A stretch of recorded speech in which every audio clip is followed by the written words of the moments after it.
Good morning, people, and welcome to the 6 a.m. club, man. And today, I normally have my laptop here, but I don't need my laptop today because we're just gonna address some scumbags. I've seen some activity on the internet recently, and you know that stuff's always going on. There's always stuff going on, always situations occurring, always people arguing and catching up in mix up and whatever. And I kind of stay out of it. Even when my name gets mentioned, a lot of the time I don't really get involved. I keep myself to myself, right?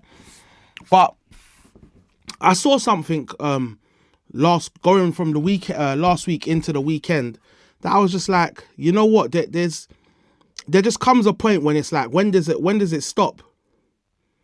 When does it stop, right? And the two people that I'm regarding and calling them scumbags, because of their behaviour, right, there's a girl called Cookie and there's the guy CHYNA, right? Now, the reason why I'm saying this is because I saw a video footage of both of these two people arguing people. Now, before we even get into this conversation, nobody's perfect. People argue and you fight with people and you fall out with people and you make mistakes and you do stuff all the time. I've made mistakes and done stuff before, right? But I tell you what, one thing you'll never catch me doing is attacking people with illness and attacking people with disabilities. Like, why is that even in your mind? Why does that even come to your mind? Why is it when you're having a discussion or argument with someone that you think, no, that's what I'm going to say. And that's what lets me know that these people are nasty at heart. It's not an accident. That's why they come with apologies. Fuck your apologies, all of you. And what happens is people let them back in. They apologize and you let them back into the culture and into the society. Nah, fuck your apologies, bro.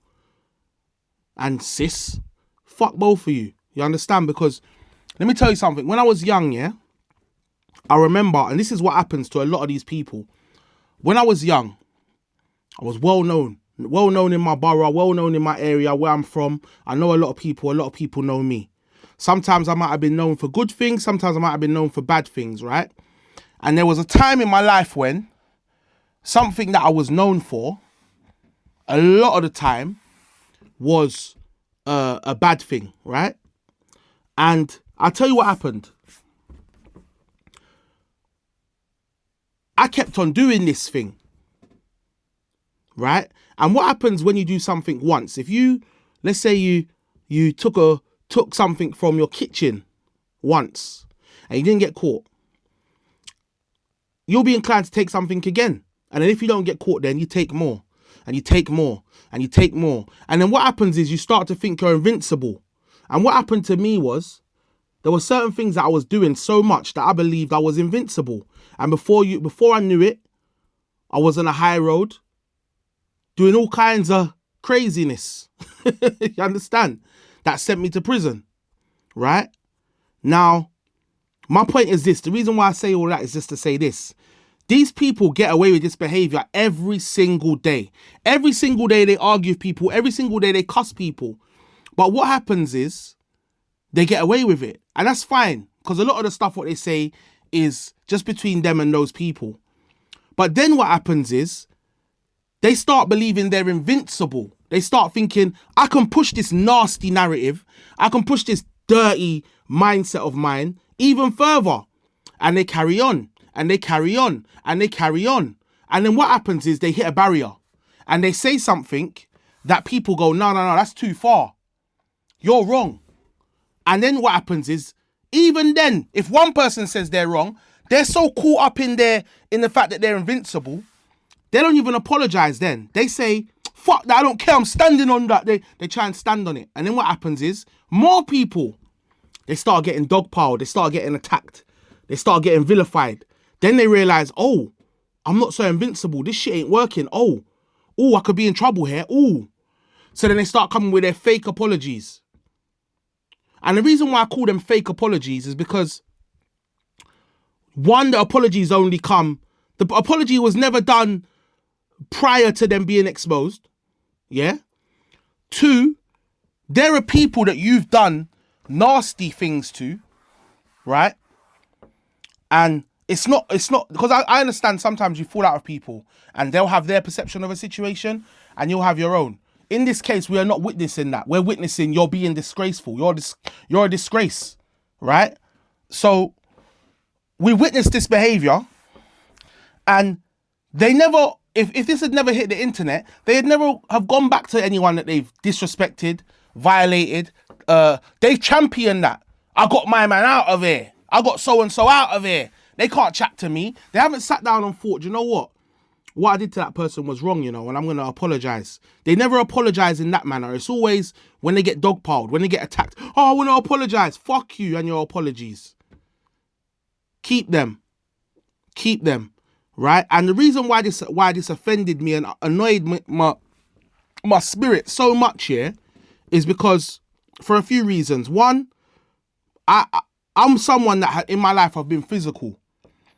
Yeah, I've been physical, and I went to an all-boys school. So I know what it's like to have cussing matches and to be irate and heated. And those are the times when you make mistakes and you say things you don't mean, right? So I get that.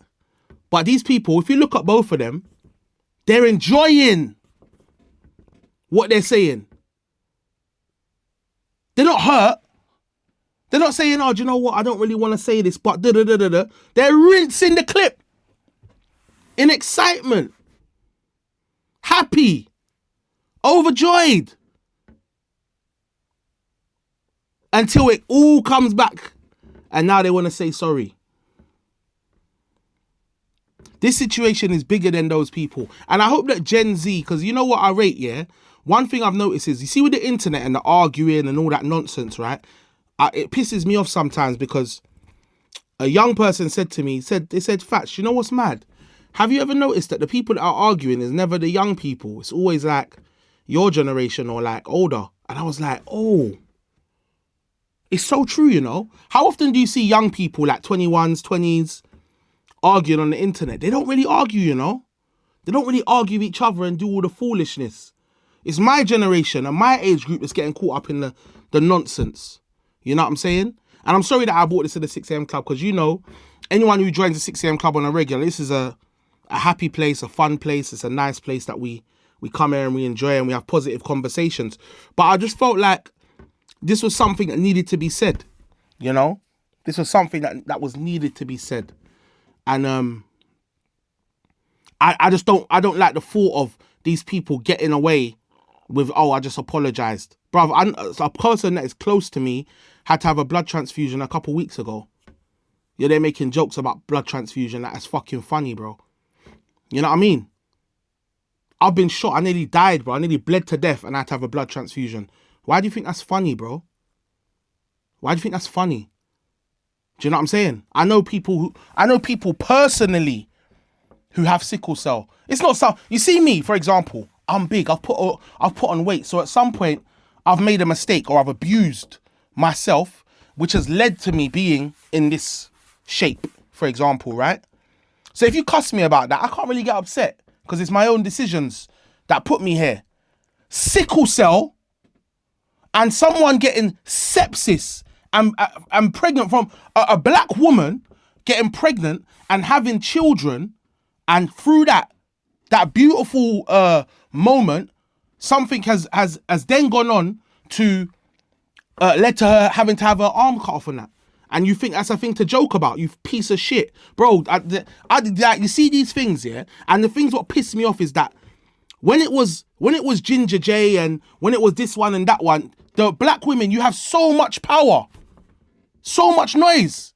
But for this black woman who's going against a black woman, a disabled black woman who had a beautiful twins, because she wants to make a joke on the internet, you ain't saying nothing. You're not getting this person out of it. Are you insane? That's madness, bro. But then, on the other side of it, you want man to stand up for you. Allow it, man. It's mad. It's mental. It's actually mental. It's mental. And everyone, any black woman who's in my life, they know what I'm like when it comes to black women. I don't play around. Do you understand? So it's love and respect to the ones who deserve it. But the ones who don't, The ones who are just sitting there and watching stuff like this happen and don't have nothing to say, and you're letting this girl, you're championing her, you're running behind her. You're running behind her. Yeah. Like that's a good thing to say. Are you fucking insane, bro? I don't care what that woman said to Cookie or whatever her name is. Yeah, I don't care what that woman said to her. Her answers and her responses should never have been what they was. Never. Even for me then to hear that the woman didn't even really say nothing. It's not her argument. My girl just started picking on her. That's insane, bro. Insane. And you lot are letting that run. You lot are letting that happen. You lot are letting that carry on. Allow it, man. Allow it. You know what I mean? It's madness, bro. I'm not perfect, but I tell you what, there's no one that's coming on the internet and telling you that I done that and I was violating disabled people and the sickly and the elderly and you're not hearing none of them things, bro. That's on God. No gal is coming on the internet and telling you about I licked her down, thumped her up. None of that, bro. Not hearing that about me. So I don't like sometimes people are afraid to talk up and just say something because they're worried about whatever's going to be said. I don't care at this moment in time because you know what it is? Man's got family and people who are going through these things right now, bro. They're living through this thing right now. Man's got people who are growing up in this world. I don't want them to grow up in this world where they can just be attacked like, man ain't even said nothing and you're just attacking them verbally, trying to destroy them, trying to drag them. Do you know what I'm saying? But anyway, that's been my talk for the 6 a.m. club for today. I just think it's really sad and it's really mad that my generation, who are supposed to be leading things in a certain manner, are the instigators of such terrible behaviour, you know? We're the instigators of such bullshit. But I guess that overall, I just hope that things get better. I doubt that they will. And even after this conversation, I doubt that they will. But one thing I will say is those two people should not be allowed. Because that's what you have to start doing. You have to start cancelling people for real. Ginger J got cancelled. Good. I don't care. But you see, like, these people, cancel them too, innit? Because they need to get cancelled, bro. They need to get cancelled, bro. It's madness. It's madness. How can you not be offended? How can you not be offended by that? That's a black woman attacking another black woman in such a manner. And you're not offended by that. Men and women, you're not offended by that. But that's offensive, man. That's offensive. That's shocking as well. And what was the last thing I was going to say? Gen Z. You see, one thing I notice about them Gen Zs, yeah, is they do their job. Not everything that they agree with, I agree with, because I'm older than them, and that's just how life is. But one thing I've noticed about them people is them young people is they do their job. They're consistent with their word. They're consistent. No. You're not getting away with this. We don't care what. You're not getting away with this. And they're on you. They're on you. It's only as you start to go older and go up in age, you start to see this thing of like, well, he's okay, she's okay, but she's not okay. Or he's not okay. And that's okay. And that them man are getting everyone out of here. Everyone. They don't give a shit. If you was on their side in the first place, yeah, cool. But guess what? You're out of here now. Because you're not on my side no more. You're out of here. You know what I mean? And that's maybe how we got to start moving too. You know what I mean? So, as always, man, big up the man and big up the gal them. While going for the weirdos, I just can't understand them. 6 a.m. club to the world and back. And I'll see you lot on Wednesday. And don't let these people get away with that bullshit, man. With some soppy apology. I'm sorry. They're not sorry, bro. They're not sorry. They're not sorry. They're not sorry. I don't know none of them personally either. I just know they're not sorry because none of those things were done regretfully. They were done with smiles on their faces and power in their voice. They done that. You know what I mean? So respectfully, fuck CHYNA and fuck Cookie. You understand? And fuck Ginger J as well. You can throw him in there as well. You know what I mean? But overall, these people, their sorries are not to be accepted. You have to stop accepting these apologies, bro. Honestly, fam. Yeah? And I'm out.